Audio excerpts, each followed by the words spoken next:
Union 0430, episode 44. Lucky day today. We have the man, the myth, the legend, Brendon Veerman on with us tonight. We'll get more into that. But let's introduce the boys. Can you believe it? Dave is finally here. Dave's the man, the myth, the legend. Yeah, this is true. Yeah, so for anybody that's been watching for the last 2 months and have no idea who Dave Palmer is, well, he was a regular, but all of a sudden he's been splitting atoms and trying to be a firefighter, he's really trying to flex on Philly is what he's trying to do. Dave's our guest tonight. Yeah. I was hoping that someone else wasn't going to make it tonight, and then it would be like, oh, well, this person, they're actually the same person, like Pokeroo or some shit. For all you kids out there, it's an old show with Pokeroo. Yeah. Oh, I got a story about Pokeroo for you. Okay, we're going to talk. I'm going to write that down, Pokeroo. Can we talk about it on the show? Yeah, absolutely. It's actually quite entertaining. It's Phil, so of course it's going to be talked about on the show. Yeah. We've got Dave up in Kincardine, Phil down in the Dirty Schwa, Mark no longer isolating in Newfoundland. He is now out of isolation and enjoying some home cooking with his mom and dad in Newfoundland. Ryan is in Nova Scotia and from north of Highway 7 in Madoc, Ontario. It's a lot of the world. Yeah. Mr. A lot of the world is north of Highway 7. Wow. This is probably the first time Zoom's ever been held above that line. Yeah, you guys still got snow up there? I live north of Highway 7. You still got snow up there? That's usually the barrier, right? When you're traveling north is Highway 7. Yeah, it normally is. We're calling for 2 to 4 centimeters tonight, maybe. So I might be plowing in the morning. Yeah, we'll see. Gross. And that's the real Highway 7, not like the Highway 7 we got here in Durham. Well, it's the same highway, right. Isn't it not? 2. Oh, is it really? There's 7 and 7A.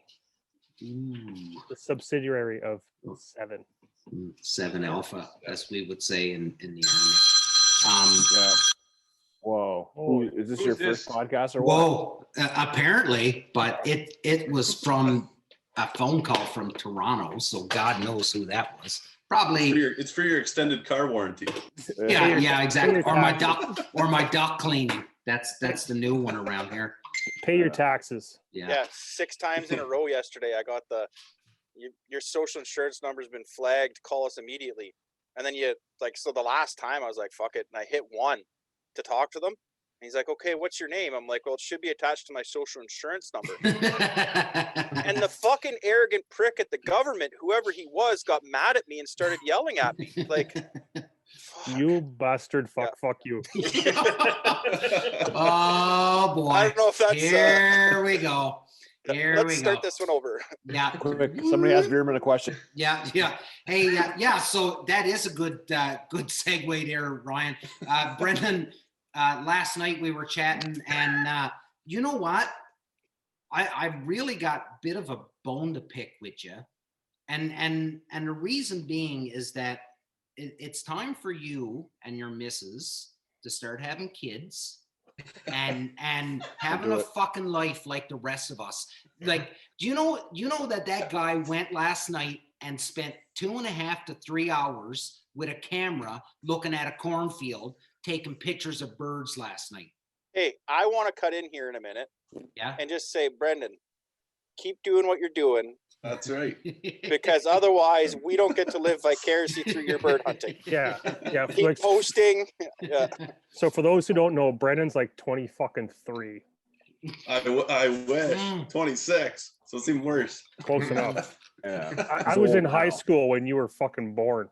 Yeah, that's right. I joined the military 2 years before you were born.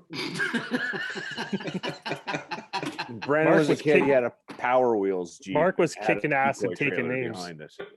I didn't know I signed up for a roast tonight, but I guess this is where we're going. You know what? Well, hey, if it makes you feel any better, I don't think we've ever come on to somebody this quick on the show before. So I think it's a compliment, really.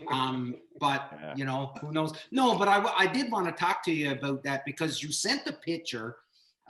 You sent me a picture last night of a pintail and a widgeon, and it was an awesome picture. And I had said I've only ever shot one Drake widgeon before that was, you know, that looked like a good bird, and I was lucky. It looked like a good bird. Right. I've shot pintail last year. Me and Mark shot pintail last year, but Be sincere will determine whether it's a good fucking bird or not. yeah.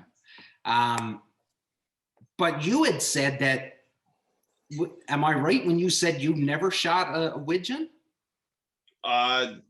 So looking back in pictures, I might have sent that to you last night saying I've never shot one. Yeah. Looking back, I'd have to go back again right now, but it's going to be at least probably 8 or 9 years ago. Just a little random hunt, and we shot 2 of them pretty late season, and they were nice, but they got cut up and eaten the same as a mallard because I didn't know any better at the time. So yeah, absolutely. So basically, no, I don't have it crossed off my list as harvesting one. No, so I still got to do that. But Nice. that's the first time I've ever sat down and seen one in person and like taken pictures and like I've never seen one. I've never even had one work the spread at all or ever while hunting seen one besides that one hunt, like I said, 8 or 9 years ago, and I don't really remember it. So you're saying now, like you're following the birds. You sort of kind of pay attention to the birds and them coming around your area and stuff like that. And in the past, when I've seen when I've been out hunting and I've seen pintail fly by and they not decoy, I've heard people say that pintail will only decoy with pintail. What's your experience? So roughly I've had about 6 or 7 hens that we've shot over the years. 3 of them coming out of one flock. They come in at first light. They're the first volley in.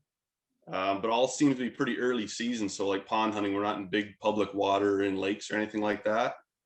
But twice that I've had a drake work the spread has been late season where it looks nice and we're out in the big bodies of water and they just do a couple circles and off they go. And like, you know, that 60, 70 yard line where they just one more pass and they end up just leaving instead. So yeah, I never shot a drake, but those are like 2, I think maybe 2 experiences I've had like that where they show themselves and off they keep going. So I don't know, just this year I had a good buddy. I was looking for just a single drake pintail decoy just to mix in. And so I had a good buddy hook me up with an Avian X one there. He had a spare, so he threw me. So I have it in the spread now. Okay. Just haven't had a chance to use it yet per se. Well, I shot my first Drake pintail this year. That was my first. I've been fortunate to miss 2 Drake pintails. Yeah, it was like, oh shit, it's that gonna must be that must be the Kent ammunition. Oh, don't get me started. Ding. There it Bam! There it goes. And There I it got to jab goes. back a little bit. The gloves Bam. are off. There it goes. So it was about 15, I'd say about Gauntlet. close to 15 years ago. I'm doing a field shoot in like one of the first properties I ever had. And it was, I think, like close to Christmas time, just me and a buddy. And we had a good mix of like Canadas and mallards coming through. And sure enough, some ducks coming working in. And here come these 2 Drake pintails on my side, like coming in, like breast squared up to your face, tails dragging, and I whiffled on the pair of them. And I'm like, haven't seen one since. Too excited. Buck fever. I've been with Ryan's dad down in Nova Scotia, and we've had flocks of 15 flying at us, and we could not pull them in. Me and Doug were hard on the calls. There was birds everywhere. We're talking 600, 700, 800 ducks in the sky around a flooded cornfield that was flooded by beavers. And we could not, for the life of us, pull these pintails in. It was so frustrating and cool at the same time. But man, just watching those 15 pintails fly around us in a giant circle like 6, 7, 8 times, but they would not come in, and then left. That was crazy. So I've been told a couple times by a few different people. I can't attest to this, but I'm told late season, December-ish, getting closing to the end of the season, on a warm day, those pintails are known to back migrate. So if you have any spot holding some birds, ducks more so, they say those will show up on a warm day on a back migration. They'll actually come back north. Taxidermy has told me that lots of times. Just before Christmas, he'll get a flood of pintails if there's been a couple of warm days in there, and just something about they come back. I don't know why. He doesn't really know why either, but it's kind of an interesting thing to hear anyway. So I kind of, during Christmas break, if I have a couple days, try and time that if there's some warm weather. But I'm sitting in the same boat. I've never shot one, so I can't say much. I believe that because, like, in our area, like, that's what usually happens. We get a big flood because Nova Scotia, especially where I'm at, it's almost like a British Columbia climate for winter. And we will get, like, instead of a big snowstorm at Christmas, we'll get a big rainstorm. And the rivers will, the rivers will spill into the fields. And then that's generally when we see, like what Mark saw, like you get your pintails around Christmas time. And yeah, they're nice and plumed out, and the sprigs are out in full force, and it's the time. It's not like I've shot them in like September, October, and it's just not very nothing worthy of the wall, that's for sure. It's like the wife says. That's 6 inches. Yeah. Story of my life, fellas. Story of my life. So, Brendon, I wanted to talk to you. Like, you in the past, you've been like, you have been a guide for a number of years, right? Like, you guided for Adrian for a long time, and then you were right. down with Steel Shot. Tell us a little bit. Like, we've had a few guides on, and Phil and Ryan are guides and have guided and stuff like that. When it comes to Ontario guides, I think the guides in Ontario have a little bit rougher than anywhere else, because fellas don't want to, it doesn't seem like fellas want to pay a guide in Ontario, or they think that guides are way too expensive in Ontario and stuff like that. What's your experience with the hunting community as a guide? Yeah, I mean, I can't really attest too much to the pricing per se, as I'm just hired out to help on big weekends or if there's double bookings and stuff like that. Right. So that takes that kind of initial pressure off my shoulders. But yeah, I mean, it's kind of a hard thing where I think Ontario, just across the board, there's birds in holes all over. Like, they're not hard to come by per se. I think more so when I'm guiding, it's more we're taking out people that haven't experienced a proper duck hunt, or out in a boat in big water, or been in a cornfield just for geese with over a big spread, right? So it's kind of more so it seems to be new people that come out to experience it.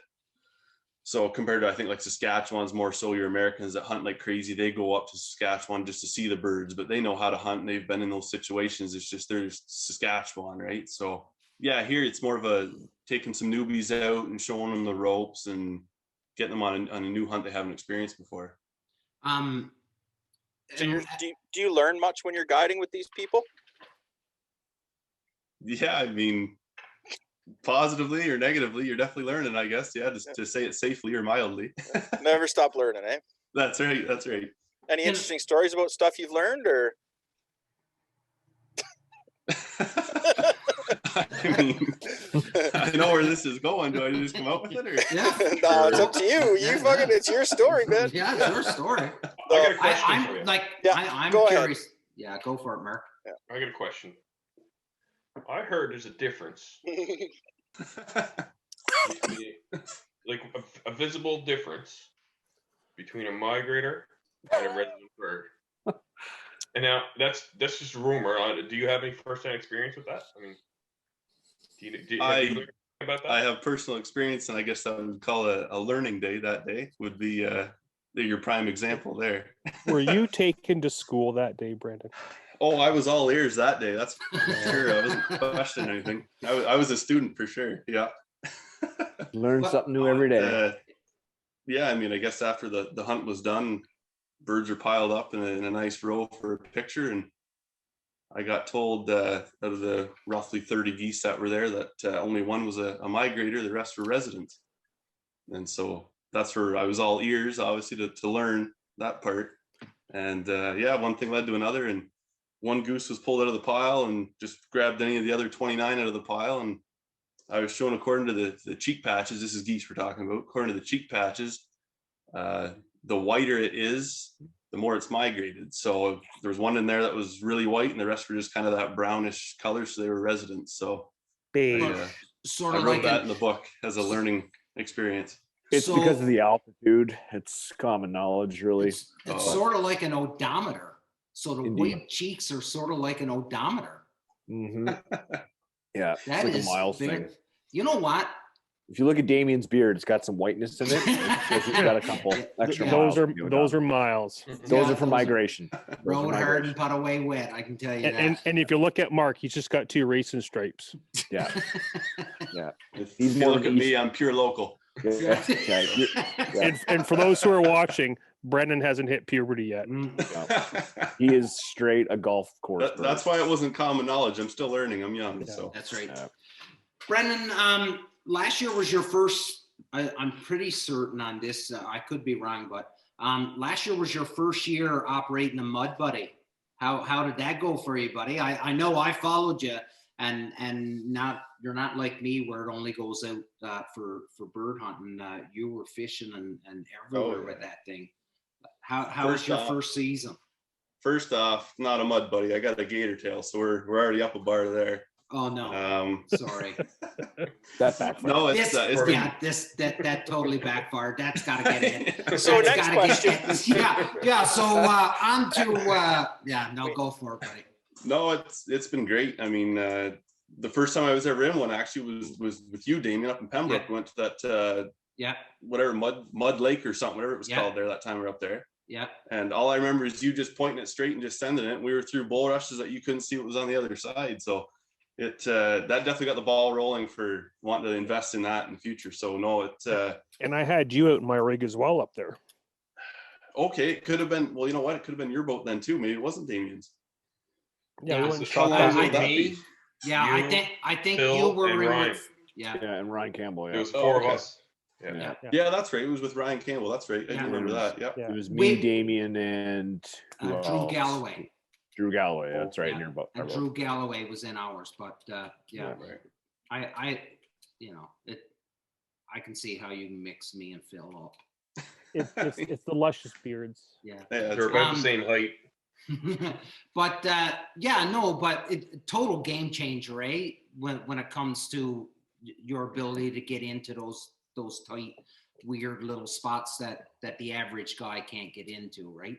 Yeah, that's right. We there's a couple spots in some big public water that I literally just Google mapped and said that looks like it could be a spot to hunt.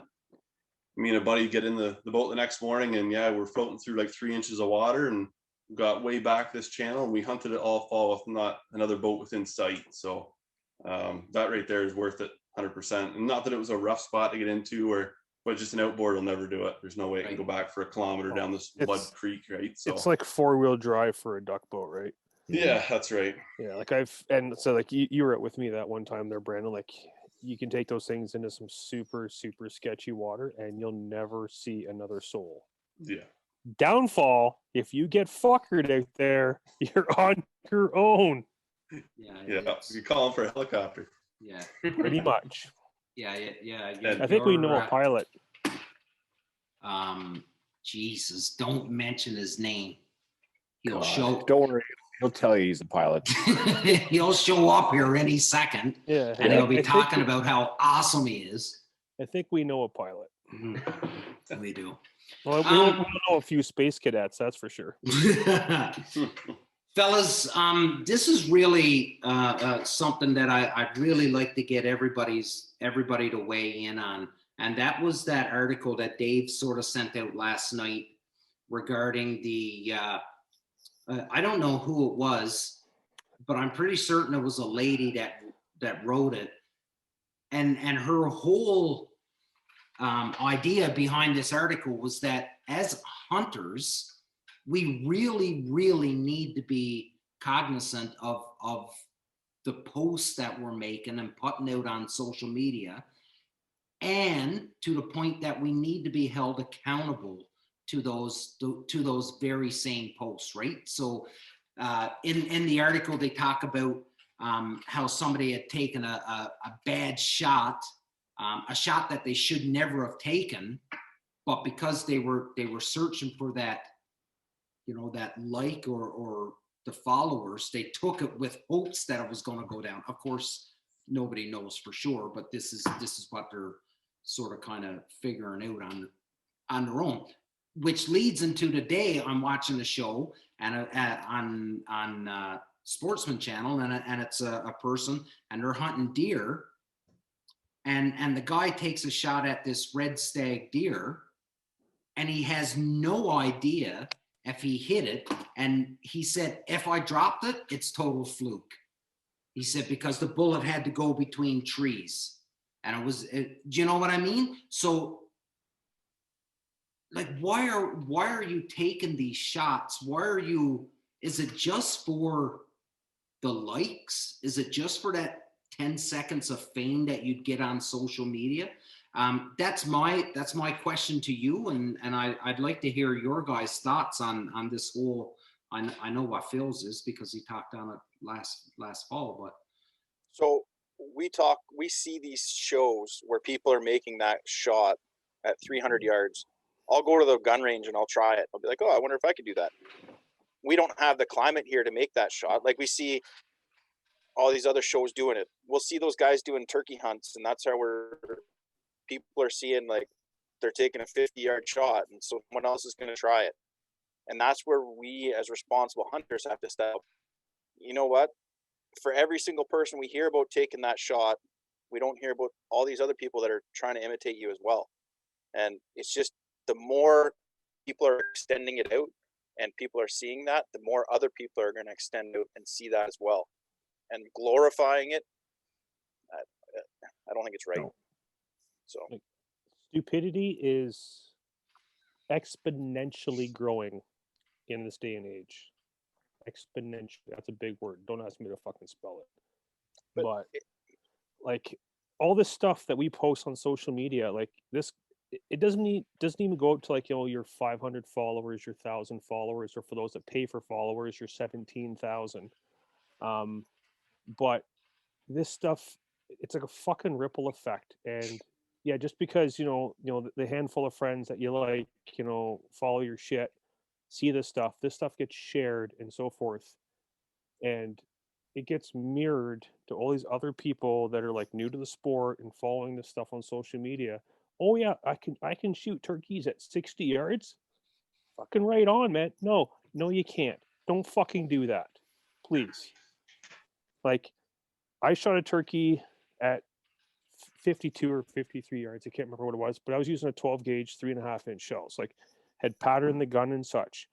I will never, ever again to attempt that.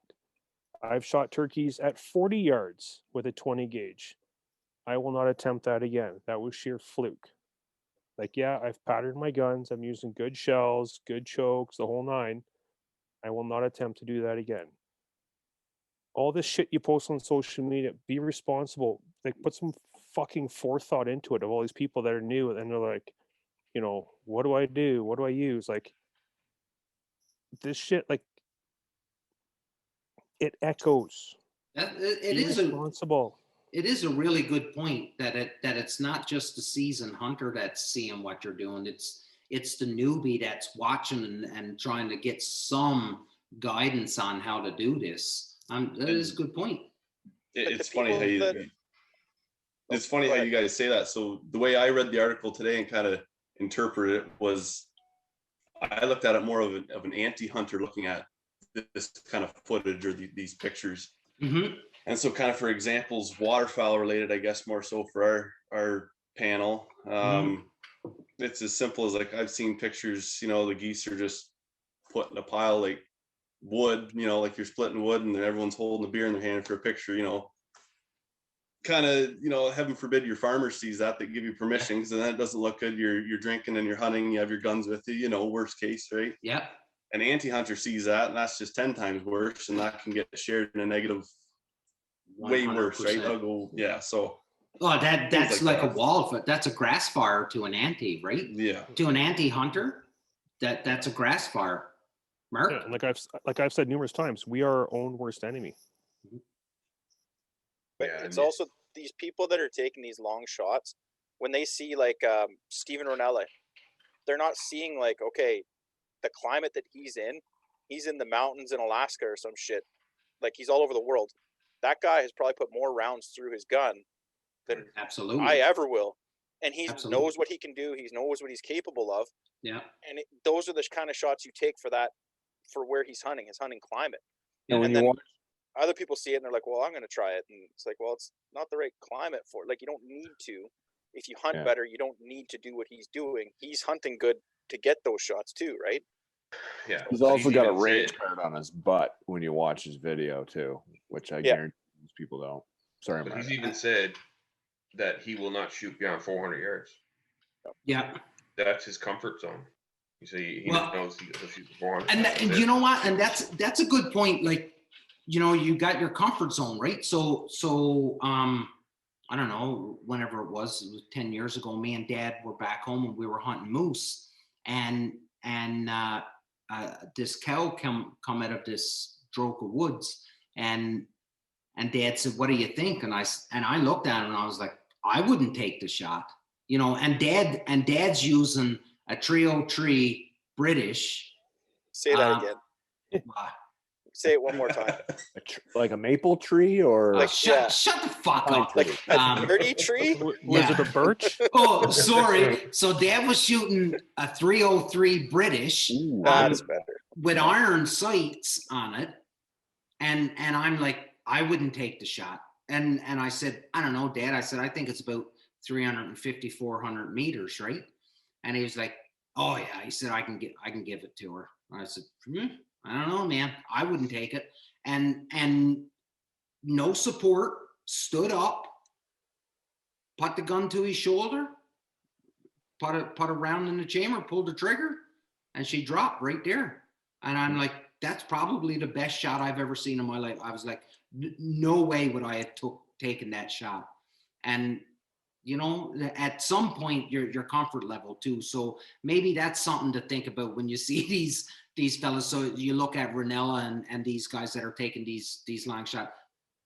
They're fairly confident. Well, I shouldn't say fairly. They are 100% confident that they can put that round where it's supposed to go. I've seen it guiding a lot, like specifically with snow geese, where you got birds and they're like 40, 50, 60 above the shooters. Yeah. And you call the shot for the guides. As a guide, you call for the shot for the client, sorry. And they're hesitant. They're like, a lot of these guys, they don't have most times they don't have a ton of hunting experience. Yeah. So they're kind of reluctantly they're not shouldering the gun very aggressively. They lack confidence when you call the shot. But they don't realize is that bird at that distance, yes, it's a long shot, but it's literally standing still. Like it's at a hover, like at that point, right? So you're literally punching. It's like shooting at a target. And if you put the bead on the bird, it will hit it, and there's enough energy at that distance that it will knock it down. So they have to do it a couple times, and then it becomes like a confidence thing. But I think there's a maturation side to it too. Like I take more pleasure like in waterfowling. Like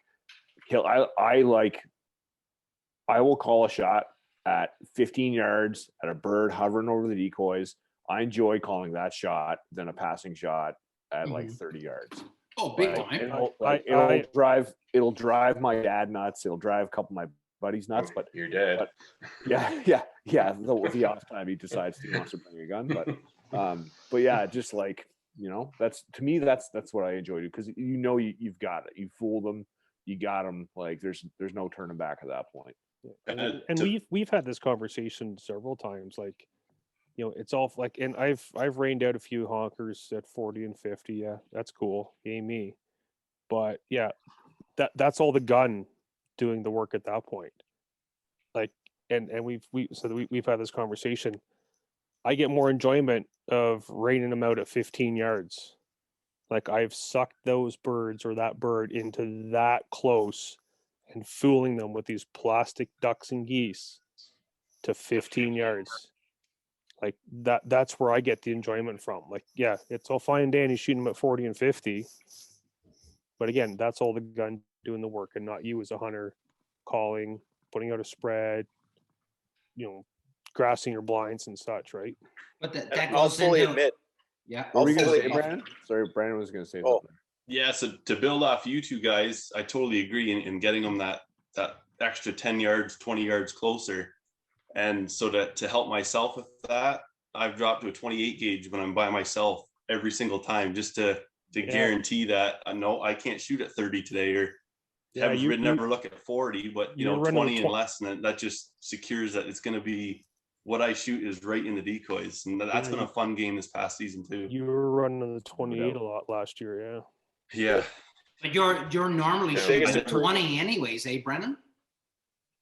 Yeah, I mean, I had a 12 for years and years, still use it here and there. But then last year was basically all 20. And then, like I said, by myself was a 28 gauge. And I wish we could shoot turkeys with a 28 gauge. I will say that for sure, because it's more than capable. And yeah, I hope that day comes, because that would be a fun thing too. But yeah, as far as waterfowl, like, they are deadly. There's no problem with a proper choke. Mm-hmm. There's no issue at all. The 25, I'd say 25 yards, you're 100% safe. 30 yards, you get kind of dancing, but no, 25 and you're beautiful.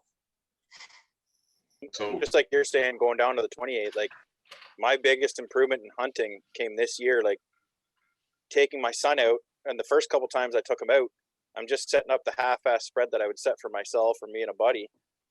And I half-ass scouted, and because I had to do better and get those birds in closer for him to make the shots, I started researching more and scouting more and actually putting a lot more work in and better spreads and actually putting a lot of effort into it. And I learned a lot from that. And that's where, just like you with the 28, like, do stuff to pull them in closer and pull them in closer, and you're not going to make these silly shots.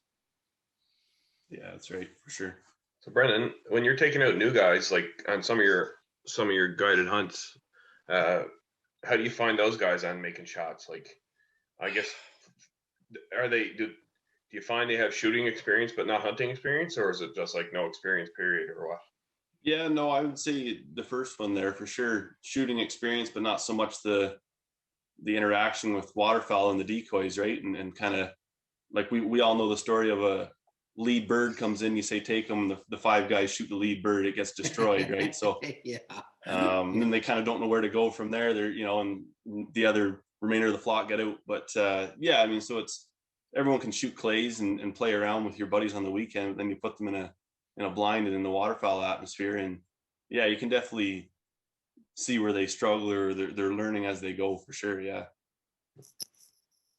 I wanted to, and Ryan, you brought it up with that big word like marmalade, maturation. So my son's buddy was out here last week, and then his dad come by, and his dad is a listener of the show, and he had brought up an interesting topic that you, Ryan, brought up a bunch of shows ago, and he said he would love it if we expanded on it. And I think having Brendon on here now, it's a wonderful time to bring it up, and that is the maturation of the waterfowler. So so Rob is a late 40s, early 50s man, been hunting and doing this waterfowl gig for a long goddamn time. And we were sitting in the garage last weekend, and we were having a chat and stuff like this. And and we're guilty of it too. Like, and I think we've been guilty on this show where we've talked about these young fellas and how they're not being mature, and they're taking these, just like we're talking about now, taking these long shots and posting what we consider now distasteful pictures and stuff like this. And Rob sort of brought up this thing about, well, there's a spectrum there of what the maturation is of a waterfowler, right? So you get these young guys, especially now with social media, because it's in your face, and these pictures of piles of birds and taking these crazy shots and posing with the silly pictures and all of this stuff. You know, you look at, we had Maddie Wilson on here one time, and Maddie Wilson said, I don't even post pictures of dead birds anymore. Like I'm way past posting pictures of dead birds. I'm all about posting pictures of the dog working, or the look on someone's face when they pull the trigger and they drop the bird. So that whole maturation of the waterfowler, and it's easy for us because, you know, we've been doing it for so long, and now, listen, I still to this day, I want to shoot birds. That is what I wake up for in the morning, is to shoot birds, and I want to. But I usually wake love. up because I have to go pee. Well, that's because you're. That's because you're fucking old. Yeah. But Hey, Brendo, I got you, buddy. but I gotta be quicker here. That's the maturation, yeah. that's the maturation. But you know, like, we've been there. Like I was an idiot at 16 years old, taking, if I had a phone and a social media account back in 1994, yeah, I probably would have been showing those pictures too. You know what I mean? So I guess what I'm getting at is I think it's our responsibility to try and curb some of this stuff, and take a person, or use the union as a medium to be able to get the message across. Listen, you don't have to be a douchebag. Listen, you're an awesome hunter. You're a great killing machine, and we all bow to your excellence. But you don't need to post it everywhere. I guess that's really what I'm getting at. And we have an opportunity to share lessons that we've learned over the years. But you know, I think we've all been there, have we not? But to be fair, like half the panel here probably didn't have cell phones at 16. I don't even think they were invented then, were they? No, not when I was 16, they weren't. No, I had Gotcha, my buddy. first cell phone in no. 1995. my first cell phone Really? was pay as you go. In Brendon 95, definitely- Mark? Iron working in BC. Oh, Brendon well, definitely I had can mine. tell you on the Northern Peninsula of Newfoundland, there was no I'll cut you in later, Brendon. 1995. I think I don't they even. were still loading the animals on the ark when Phil was around. But Hey, in Every animal. fairness, I'm not the oldest one here. oh, that's true. That would be Mr. Beach. Mark and Damien. Mm. I'm in like the middle ground here, young buck.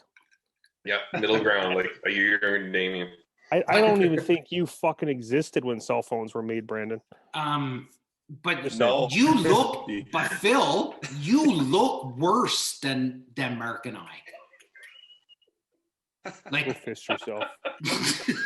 But anyway, By getting the back to way. what Damien was saying, Go Yeah. fist yourself. That- I agree that like Carry on. we're gonna go through that, and I think that the maturation process is a bit different too. Like I'm Teeny noticing gray. the kid around the Just for corner. a minute. yeah, Dave go has for the it, conch, Dave. gentlemen. Yeah. Dave has the Or- conch. Just fucking alert that run. The kid around the corner, right? Whenever he went out with his dad would take him, and they'd take pictures to hang on the walls, but the dad would never post anything. Mm-hmm. And then this kid, finally, he's now 18, 19, maybe he just turned 20, I don't know. But now he's on his own hunting all the time. And now he's starting to post those pictures. And it's like, okay, I get it. He wants people to see what he sees, and it's the enjoyment out of it. But he's also posting the nicer side of it. Like it is him with a dead animal.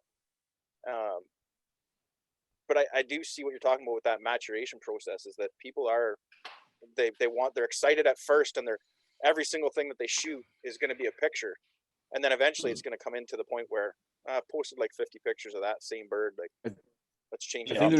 Right? there's a balance, and there's also like, respecting the game. Like Brandon said earlier, like you don't just fire the birds, like they're pile of chopped wood. You're gonna process that game, like respect it. I've hunted with me and Mark hunted with my father a lot, and we always kind of make fun of him because if we hunted with him 100 times, he's probably brought a gun 5 times. It's just because he's been doing it his whole life. He just doesn't. It's just he's not in it for harvesting anymore, right? Like he doesn't eat a whole lot of duck, so he's just but he loves setting up a spread, coming out, running a call, and just fooling birds. Like that's what it's all about to him. And he'll do all the legwork. He just loves it. He'll do coffee run mid hunt. He doesn't give it. Killing is priority 10 out of 10 for him. It's the bottom of the list. No, it's much like my father. Like my dad, because you guys know, I run the hunt tests and stuff with my dogs. My dad will come out and sit in a lawn chair all fucking day in a farm field to watch dogs run back and forth picking up dead chickens. See, I'm the opposite of you That's guys. My dad just started hunting with me last year. That's cool, man. And the pictures that we take are because he, if it's just dad and I out, doesn't give a shit. But every time that we're out, that him and my son get a bird, okay, we got to get a 3-generation picture here. Oh, he's like a born again kind teenager, of shit, right? Yeah, Of course. and it's There's nothing to be ashamed of by putting up a picture of something you harvested. No, and now he doesn't and post it to nothing.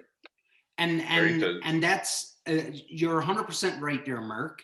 And that's something that I want to make sure that I'm sorry I'm jumping on you, but it's a good point. I don't want anybody to think that we're anti-pitchers, because that's, you know what, you put in the work and you've put in the time to scout and to chase that animal around. Put your picture up 100%. But Mark, be proud. About 2 months ago, Mark, you made a comment on this very same subject, and it was about all of these hunters down in Africa and how tasteful they make their pictures look when they shoot their animal down in Africa.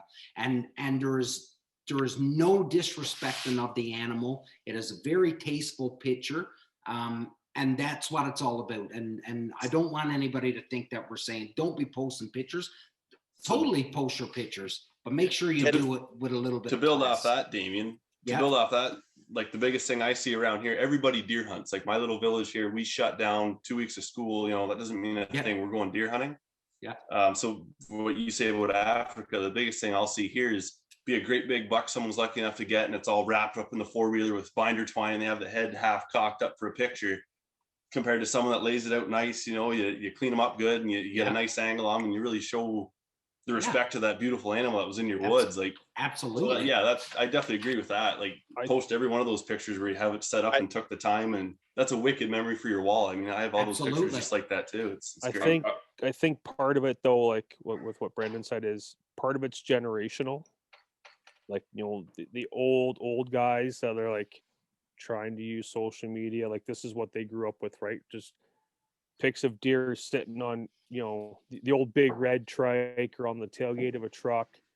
And then you got these new kids that are just pounding their chest, trying to wave around in the air whose dick's bigger, and just they lack that taste. I think that's for the game, right? I think that's our responsibility as 100%. Merc, you were chomping. I was gonna say, the deer I harvested this year was deer of a lifetime, size wise, right? Yeah, that was a monster. That was a deer of a few fucking lifetimes. That was a cow with of the moose glued to its head. Yeah, that was a baby moose. My only regret in the harvesting of that deer, I didn't have anyone there to help me take pictures. I had to get it out myself, and it was just before last light, so everything was dark. So by the time I got it back to the house, it was me and the wife. We got it out of the truck, hanging in the garage, and I was about to start gutting it, and she's like, "Do you want a picture?" I'm like, "Oh yeah, yeah, gonna need a picture, right?" So it ended up being a last minute thing. That's why I ended up with the picture I had, which ideally that's not the picture I wanted. What did that thing weigh, Mark? Live weight was 316 pounds. Was that whole weight? Live weight, yeah. Live weight, so 316. the first calf moose my dad ever fucking shot was 3 1/4. Okay, we've talked enough about big game. Let's get back to waterfowl. Actually, can we talk? I just want to say one more thing about pictures. Have you guys seen the movie? I guess it's more of a documentary. The Women Who Kill Lions. No. It's on Netflix. Never heard of it. Especially anybody that has a daughter. I've watched it with my daughter, and I just said she starts hunting this year, Mm-hmm. and the anti-hunters, the shit that they said to some of these women who hunt because they posted pictures on Instagram is downright fucking disgusting. Absolutely. And I 100% think it's a show that everyone should watch. There's a lot of information there, and there's a lot, like when we talk about Africa and how they show the lady there that just shot the giraffe, and they explain the whole process, like why she got to shoot it, but she had to pay for it, but the thing was going to die anyway. And you just see like the back side of it, where it's not just her taking a picture. You see the whole village there waiting to take this whole animal, and it's an awesome documentary. Mm-hmm. Watch it.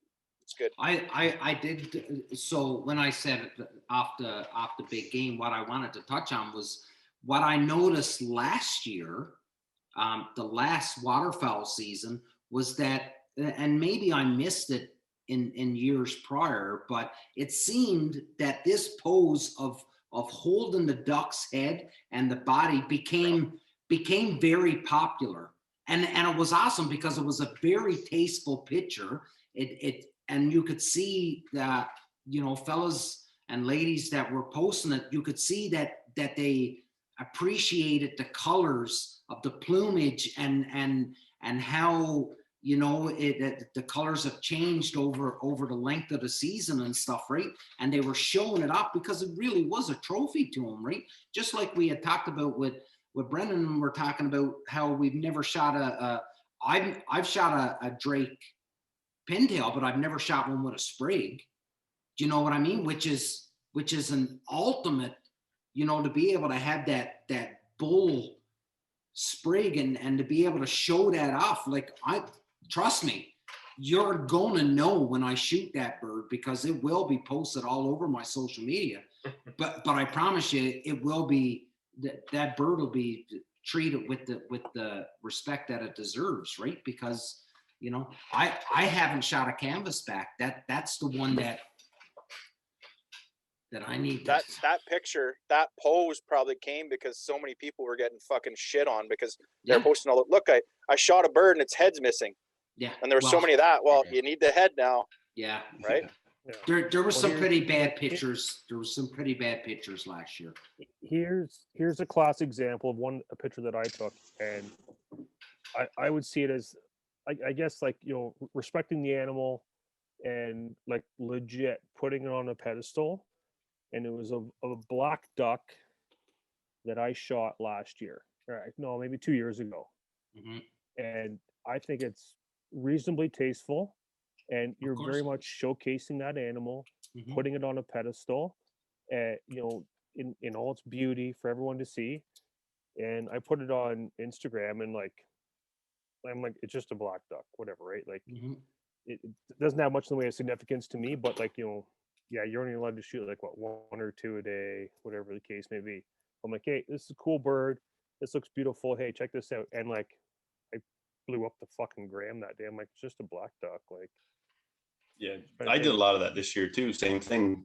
Get a nice green head and just I did more single bird pictures than, there could be 7 or 8 laying here, but the nicest one of the day, just do a nice selfie picture with it or whatever. And yeah, I was definitely guilty, if you want to say that, this fall. I did a lot of those, helping cross birds off the list, and just an easy picture to just reference and go with that. But that poster that I'm working to on. me, it's very respectful, very tasteful. It's not this like bloody pile of feathers and mess and shit, right? Like, you're basically very much holding that bird to a higher standard in a higher light, and like they're nice shots. And for most of us, a lot of it, it's literally one of these, right, with your cell phone. But even though it's you're not shooting a $5,000 camera and all this other jazz, you're still giving that bird and that animal the respect that it deserves. I shot a nice piebald this year, and to me that was a big deal. Some other people, Of course, they not going to mention names, but some people cut me up online for it, but that's okay. They don't matter. I'm trying No. to- Hey, Veerman? Piebald lives matter. Yeah. He's like farm duck, right?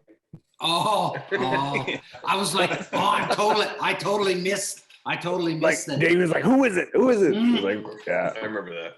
Yeah, that's awesome. Muscovy. Mhm. How did you make out your list this year, Brendan? What's that, sorry? How did you make out with the list this year? First explain to people what the list is. Oh yes, that's good. Yes, I mean it's got the 41 North American species.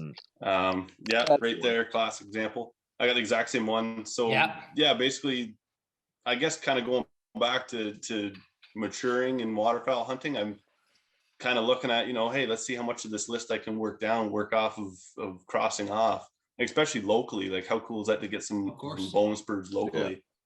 And so I mean, I'm kind of retracing my steps. I mean, obviously I've shot wood ducks growing up and mallards and stuff, but it's just to stop and take like that one nice picture of the bird in my hand and cross it off that list and have the picture to go with it. And so yeah, I mean, that's been kind of that was my drive this past season, was really trying to pick out different birds: a black duck, a green head, wood duck. It's just simple birds to start, but it's going to get fun as the years go on. On that whole list, what do you think's like, well, within reason, what's obtainable locally? What do you think's the one that's going to be the hardest to shoot in your backyard, so to speak? Fucking right. Like obviously, I mean, right now obviously it's you're not the going to pintail, shoot a king eider or there, Yeah. but No, like, but within reason, like what is like, I've seen it, but it's rare. I'll bet you it'll come down to like a blue wing teal or a Drake pintail. Okay. For Yeah. right local to me. I'll bet you that's what it's.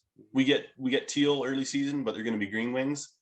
I really don't think I've seen a blue wing teal while hunting. Oh. So that'll be a hard one to come by. I think it'd be that, and then just the Drake pintail is just kind of a running joke through the seasons. I just can't line one up. He has two Bands. blue wing bands. I've got 3 bands on my lanyard, and 2 of them are from Blue Wing Teal. Just It's just the way the cookie crumbles. invite Some Damien. people just have all the luck. just and- invite Damien on a hunt, man. No, you should no, but Yeah. seriously, Brendon, like you should come to, because like the last 2 years, Mark, we see tons of blue wing teal, tons and tons, but they're there one day and the next day they're That's gone, right. right? I think the canvasback for me is the herd bird for me. Now I have heard, so here's a conversation I'd love to have, especially with everybody that's all over the place. I've heard that there's been cinnamon teal spotted in Eastern Ontario. I've heard Yeah. cinnamon teal are in Nova Scotia. Really? So if you look at your geographical area that you hunt, what is the bird that you've heard a local hunter say, I seen this today, someone that is reputable, I seen this today, which is totally something that you would never see in your area. So for me, cinnamon teal. For me, it was for a couple of years with speckle bellies, Campbellford area, and I didn't believe it. There's no pictures to go with it. And then, what is it, 2 seasons ago now, hunting a random cornfield that way, we shot a speckle belly. So I mean, I was blown away. Like none of us had a clue. So yeah, I mean, it's for us, it was definitely.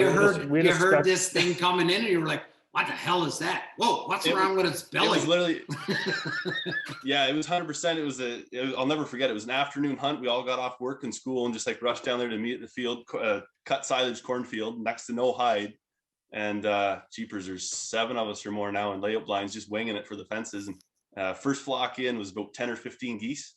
Did a couple circles, and the guy beside me in the blind goes, "What's the orange feet on that one?" And just as he says that, it started calling. And we said, next swing, we're shooting this thing. There's 7 of us. It's got to come down.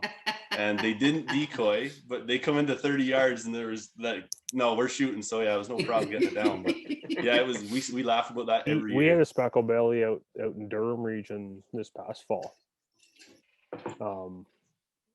I hadn't seen it personally in the field, but I was down in like a wetland area talking to some birders, so to speak, and there was a speckle belly out there. I never saw it, but I'm going to trust a Yeah. birder's opinion more than anyone else's, but yeah, we had one floating Do you around. think these birds are getting knocked off track because of some of this weather that we had? Like, do you remember this That's fall we cold. had that? I would think Yeah. it's got to be weathered, isn't it? Because like right Ooh. after that big storm, a guy local to me got a brant, and I was like, no fucking way. And he sent me a picture. I'm like, oh well.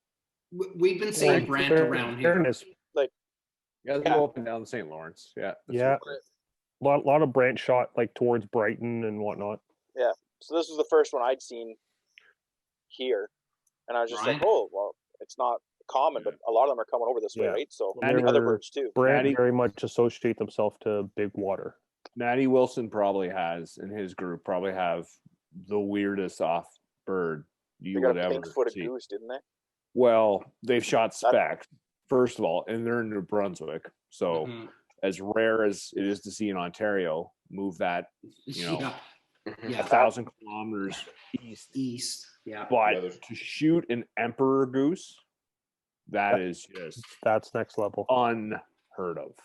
Like that is way like that bird went up to the Arctic Circle and just Yeah. fucked its bearing a little bit, and then He zigged when he should have zagged. man, those things are like in Russia. Like how it made it to New Brunswick, like Yeah.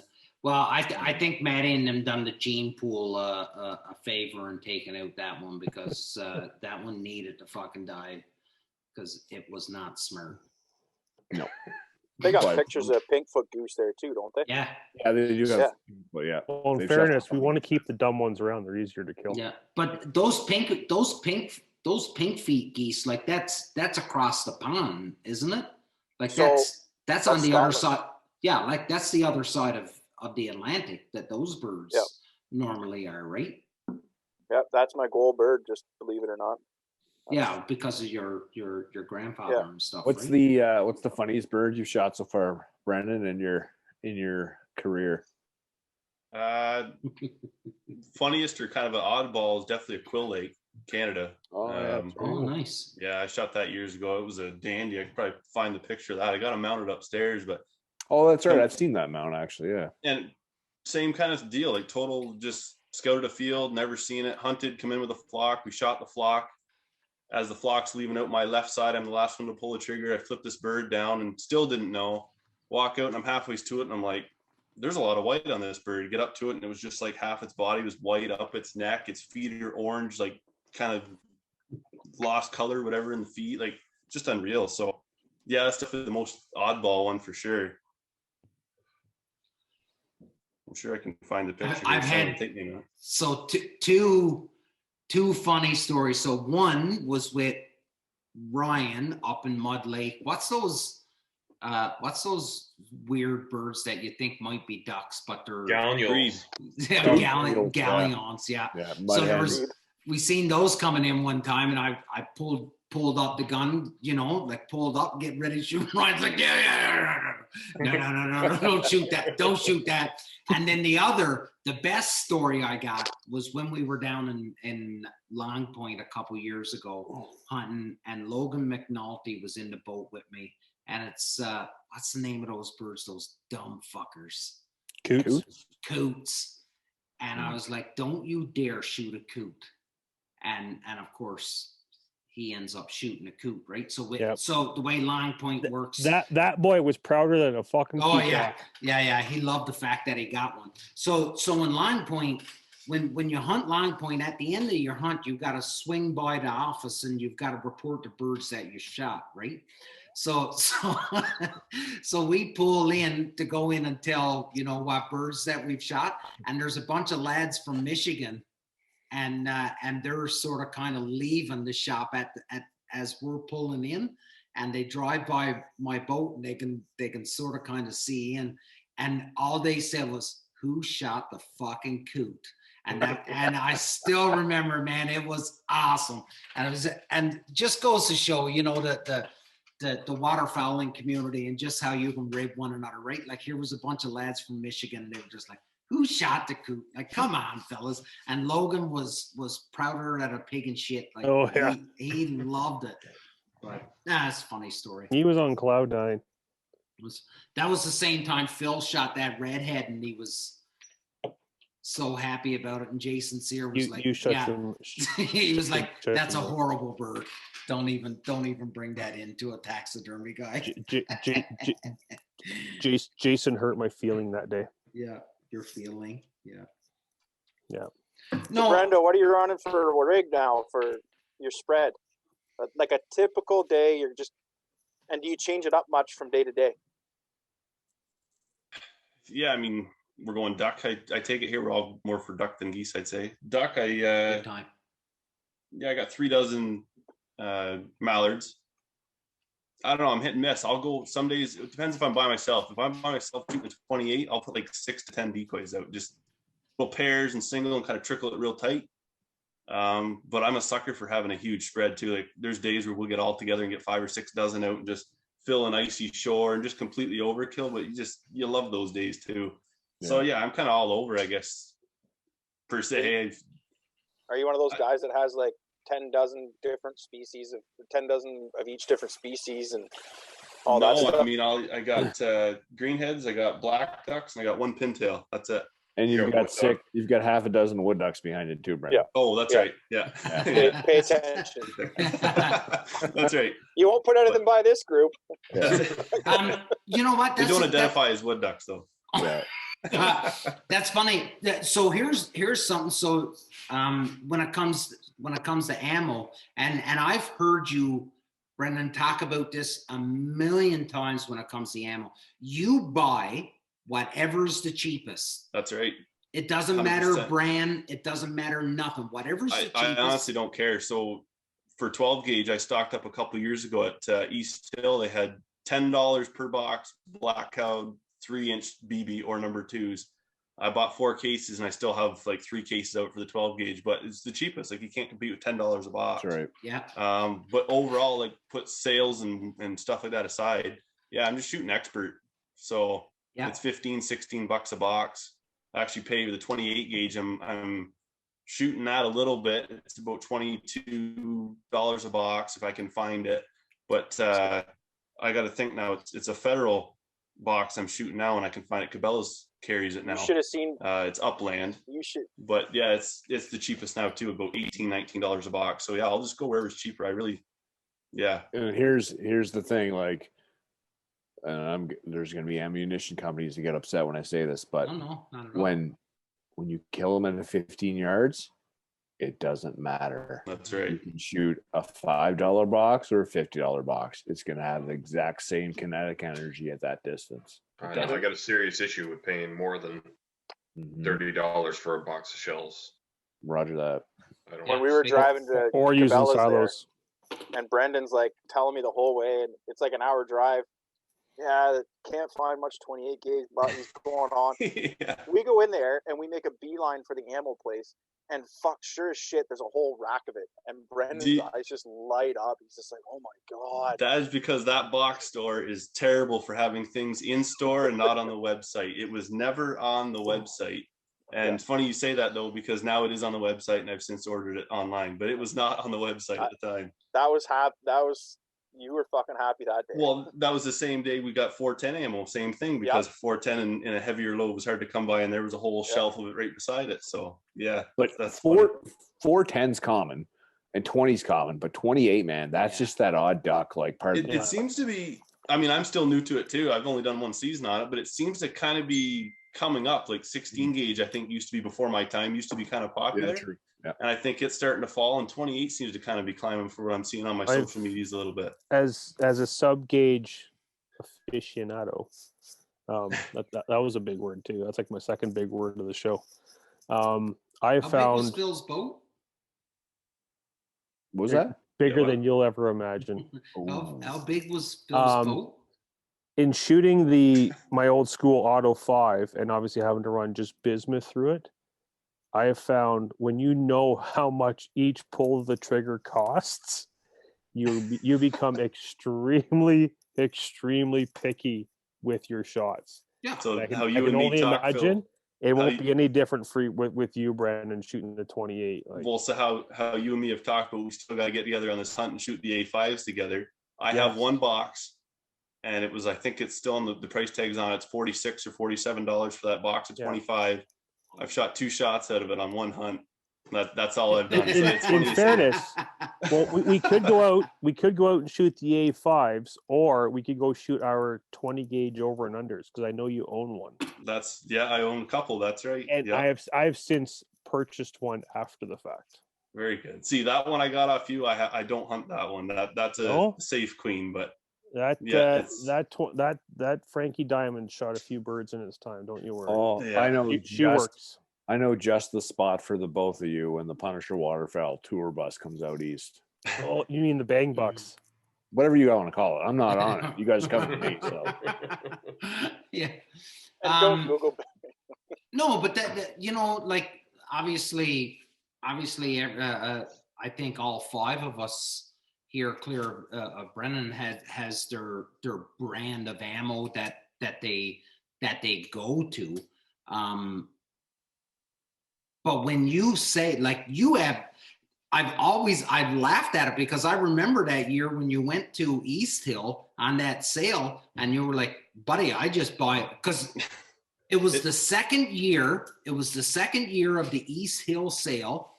And I said, because I was there the first year, Phil was there, Dave was there, Mark was there, Ryan, all of us were there the first year. The second year, I said to you, I was like, what, any good deals? And you were like, yeah, Black Cloud. And I'm like, well, Black Cloud, like, what's the deal? And you're like, $10 a box.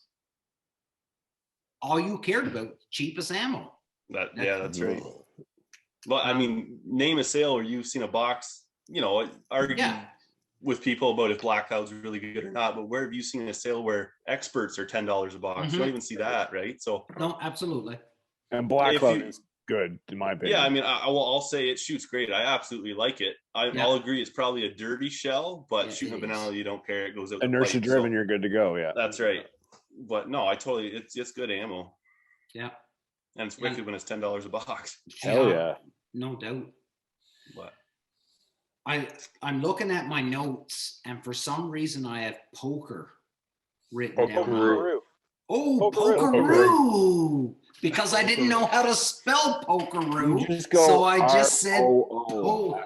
So to we've come had back words around, like we've had words no, like maturation. No. It's time for the Pokeroo story. Aficionado, and you couldn't remember Pokeroo. Exponential. Yeah, whatever. Wake up my 4-year-old and get him to spell Pokeroo, and he'll be like, "Oh, okay." Pokeroo. So, for our millions of listeners, millions, fucking millions. This is going to be a Canadian reference. So the half of millions of listeners, whatever, right? So Pokeroo, like for the most part, like with the exception of Brendon because he still hasn't hit puberty. So the remaining part of us have grown up with Pokeroo. And who was on this? Polka Dot Door. TVO? No, CBC. Oh, we had TVO because I remember bunny ears. I'd have to switch the little dial. It was some single digit fucking channel that we grew up with cartoons. Channel 8. Shit. So Pokeroo, my father charged Pokeroo with impaired driving. You're serious? Please tell me the costume was in the back of his car. My dad charged Pokeroo with impaired. Wicked. Yeah. Hey, buddy, that's something to hang your hat on right there. That's a picture you post to your social media. That is like I don't know if we're breaching any sort of like privacy fucking things. Like this. Well, I'm pretty sure your dad's retired now, and I don't think anybody's going to come after him. My dad is retarded now, and I pay his wage. Yeah. So like this is going back like 30, like legit. There's tears like rolling down my eyes right now. This is bringing back like memories of like fucking Daffy dying. But we should get Brendon's father and your father can on. Lose my earbud. And in fairness, as I look at our names on the screen, I just realized that Damien's name is Phil's favorite movie. That's awesome. And mine's my wife's name. But yeah, my dad charged Pokeroo with impaired operation. Oh, that's it took 10 minutes, but I heard it is. Oh, Not to interrupt. There's the picture. So I was for expecting those a who little know- bit more juicier story No, about hold on. Pokeroo. So for those who know, Pokeroo, like he was like what, like a 7 foot tall fucking figure, right? So the guy that wore the Pokeroo outfit was just like a little like 5 foot tall black guy. Oh, really? He was just a wee gaffer, yeah. So Google Analytics are going to go nuts because the millions of listeners AWOL. is going to be Googling Pokeroo, wondering what the hell this thing is. We're gonna blow up the fucking Weber net. Yeah, I'm But sure. yeah, my dad I'm charged sure we- Pokeroo with impaired.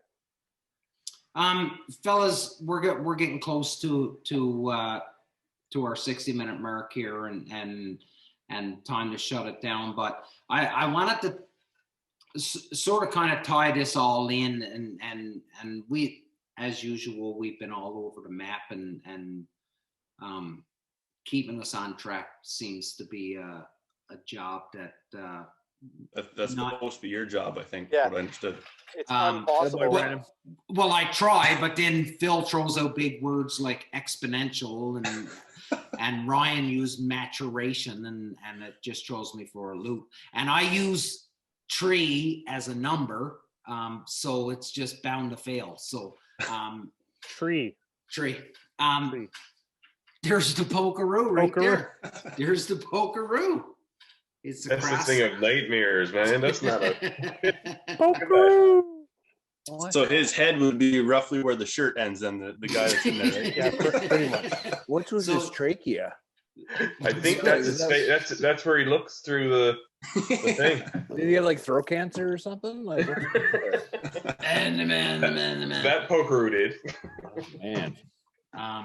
We're all No. going to hell. Yeah, we are going to hell. Listen, no, but in all seriousness, this is something that a theme that I would really like to carry on with future guests. And Brendon, you've been awesome, buddy, and I'd really love to have you back on again because it was a lot of fun tonight.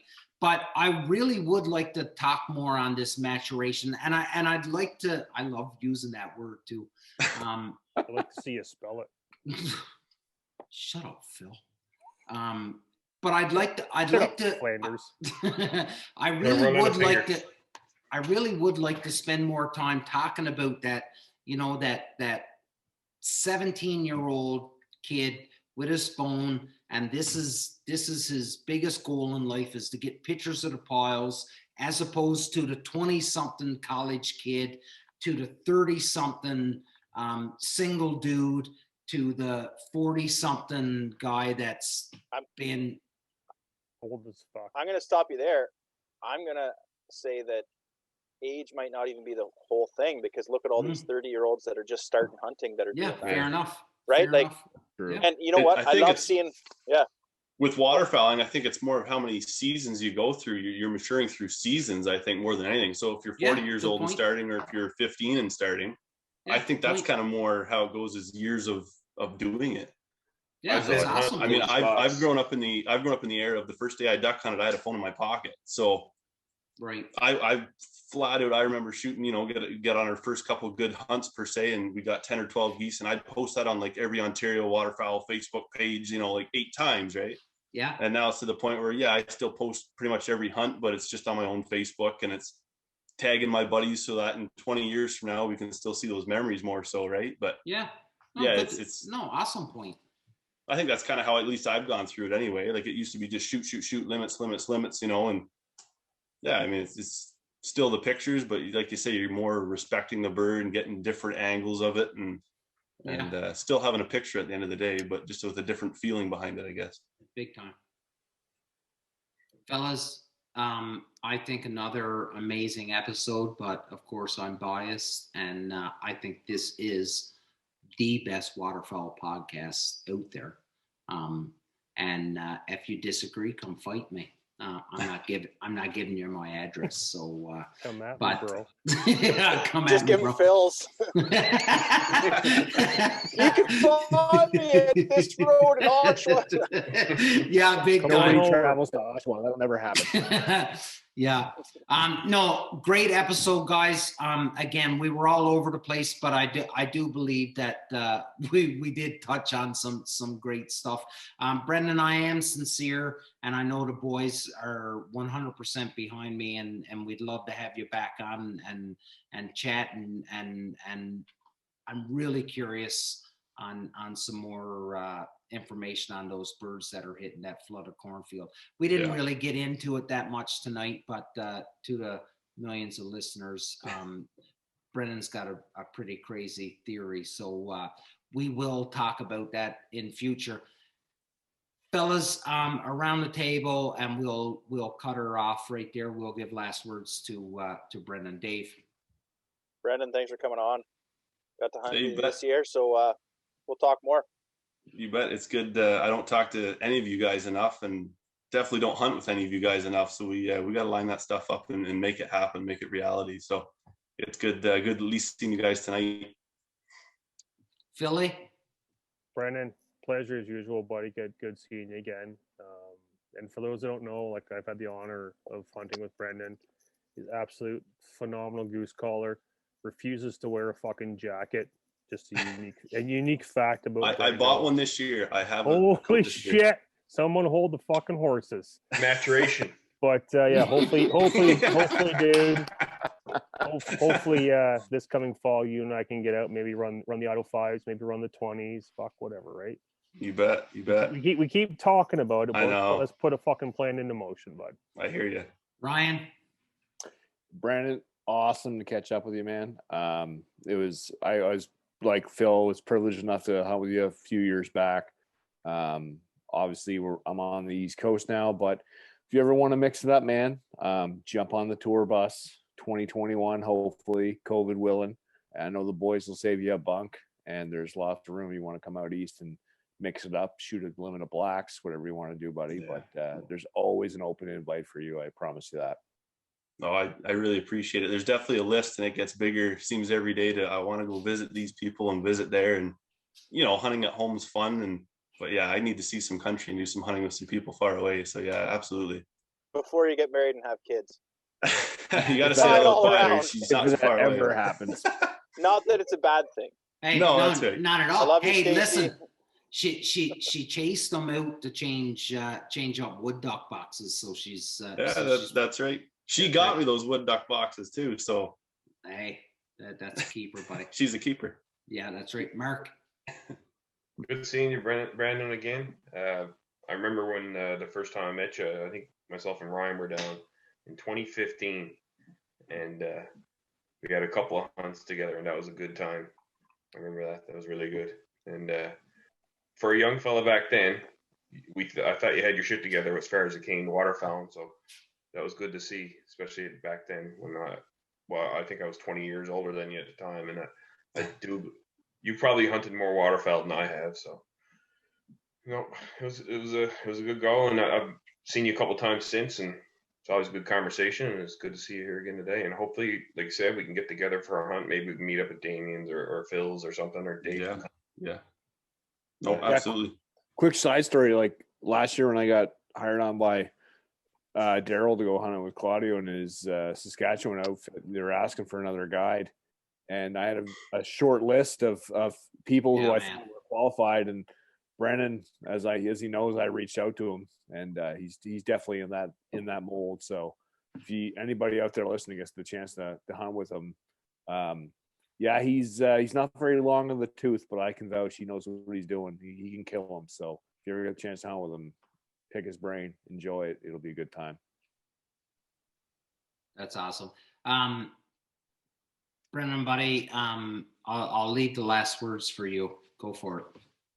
I mean, it's just this atmosphere right here is my first Zoom call, so I think I passed all right. But We're not done yet. He hasn't stopped recording. What's that? He hasn't stopped recording yet. Well, so. that's true. That's Yeah, right. I still might flump it here at the end, but no, it's like I said, it's been great seeing you guys here and touching base, and got to put some concrete plans down with every one of you guys for sure. So that's the nice thing about waterfowl hunting and hunting in general. It's a yearly thing, right? It comes every year, so That's right. Make plans for sure. That's awesome.